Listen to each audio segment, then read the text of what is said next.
2019 ended just as it began in the race for the Democratic nomination, with former Vice President Joe Biden at the top of the polls.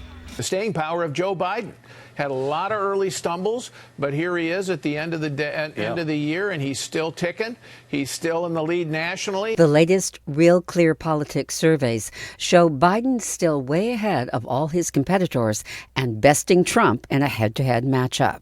The poll numbers consistently show that he is still the front runner in this race. He is still the most likely Democratic nominee, and so in that sense, the race is his to lose. Political analysts cite Biden's experience in Washington and his promise to restore America's respect on the global stage as part of the reason for his continued support. But most of all, they say it all comes down to one thing. But even if people don't necessarily agree with everything Joe Biden stands for, they still see him in many respects as the most formidable contender to take on Donald Trump and win in the fall. And electability is a huge factor for the Democrats.